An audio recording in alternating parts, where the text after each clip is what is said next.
Assalamualaikum warahmatullahi wabarakatuh. Perkenalkan, nama saya Amirah Fitina Zahra. Saya merupakan mahasiswa dari Prodi Pendidikan Bahasa Inggris Universitas Syah Fala, dan pada kesempatan kali ini saya akan membahas sedikit tentang penggunaan hasil belajar, yaitu transfer dan lupa. Baiklah, sebelumnya kita harus mengetahui dahulu apa itu hasil belajar. Hasil belajar merupakan kemampuan-kemampuan yang dimiliki oleh siswa setelah melakukan proses pembelajaran, yang mana kemampuan-kemampuan tersebut mencakup 3 aspek, yaitu kognitif, afektif, dan psikomotorik. Dan kemampuan-kemampuan ini dapat dilihat melalui kegiatan evaluasi yang bertujuan untuk mendapatkan data pembuktian, yang mana data tersebut untuk menunjukkan kemampuan siswa tersebut dalam mencapai tujuan pembelajaran yang telah selama ini dilakukan. Hasil belajar yang pertama yaitu lupa. Lupa merupakan hilangnya kemampuan seseorang dalam menyebut atau memproduksi kembali hal-hal yang telah dipelajari. Lupa ini dapat terjadi secara sengaja maupun tidak disengaja. Contoh lupa yang secara sengaja yaitu seseorang melupakan hal-hal yang tidak menyenangkan atau pengalaman-pengalaman yang ia alami yang tidak menyenangkan. Sedangkan lupa yang secara tidak sengaja yaitu lupa yang lumrah terjadi dalam diri manusia. Dalam kegiatan belajar, siswa juga dapat merasakan lupa, yaitu lupa yang dirasakan siswa biasanya disebabkan karena siswa tersebut tidak pernah mengulang atau tidak pernah menggunakan ilmu yang telah dia pelajari, atau juga bisa disebabkan karena siswa tersebut tidak menyenangi, tidak menyukai pelajaran yang diterima tersebut, sehingga lupa ini juga akan membuat atau menyebabkan proses belajar mengajar menjadi tidak efektif.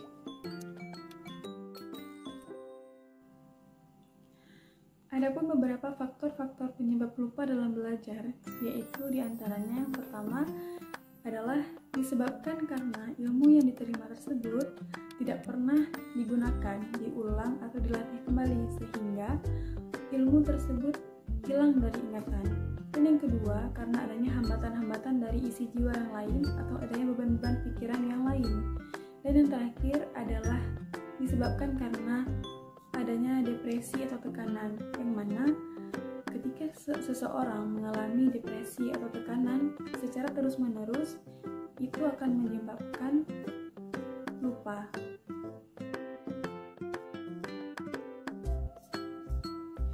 Ada beberapa kiat-kiat untuk mengurangi lupa yang bisa dilakukan oleh siswa. Di antaranya yang pertama adalah overlearning atau belajar lebih. Artinya, upaya belajar melebihi batas penguasaan materi-materi tertentu.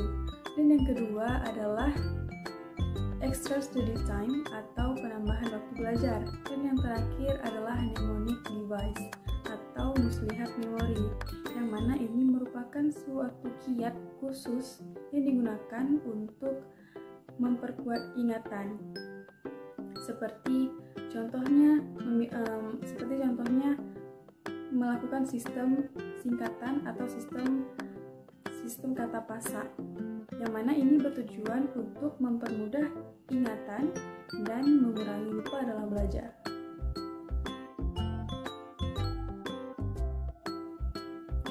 Adapun hasil belajar yang kedua adalah transfer. Transfer merupakan pengalihan atau pemindahan hasil belajar bidang studi yang satu ke bidang studi yang lainnya, atau pemindahan atau pengaplikasian ke dalam kehidupan sehari-hari. Ada beberapa macam transfer belajar, yaitu yang pertama ada transfer positif, yaitu transfer yang berefek baik untuk kegiatan belajar selanjutnya.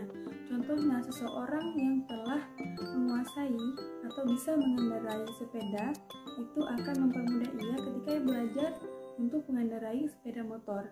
Dan yang kedua, adanya transfer negatif, yaitu transfer yang berefek buruk atau akan mempersulit kegiatan belajar selanjutnya. Contohnya, seseorang yang telah terbiasa dengan keadaan lalu lintas di Indonesia yang mana kegiatan jalannya itu berjalan di sebelah kiri jalan, akan mempersulit ia jika ia pindah ke negara lain yang mana lalu lintasnya itu bergerak di jalan sebelah kanan. Transfer vertikal atau transfer tegak lurus yaitu transfer atau pemindahan yang akan mempermudah kegiatan belajar yang lebih rumit atau sulit. Yaitu contohnya seseorang atau siswa kelas 1 yang sudah menguasai penambahan dan pengurangan akan mempermudah ia untuk menguasai perkalian dan pembagian di kelas selanjutnya. Yang terakhir ada transfer lateral atau ke arah samping, yang mana kondisi ini siswa dapat menggunakan materi yang telah ia pelajari untuk mempelajari materi lain yang sama kerumitannya. Contohnya, seseorang yang telah menguasai mesin A dapat menggunakan mesin B yang sama kerumitannya dengan mesin yang telah ia kuasai sebelumnya. Faktor-faktor yang mempengaruhi adanya transfer belajar adalah yang pertama proses belajar, yaitu keterkaitan antara siswa dan guru dalam proses belajar dan dengan cara dan teknik yang efisien dan efektif. Dan yang kedua adalah dipengaruhi oleh bahan dan materi bidang studi. Yang ketiga, adanya faktor-faktor subjektif dari siswa, yaitu seperti kemampuan belajar, minat, dan perhatian. Dan yang terakhir adalah sikap dan usaha guru, yaitu kesadaran guru untuk mendampingi siswa dalam mengadakan transfer belajar.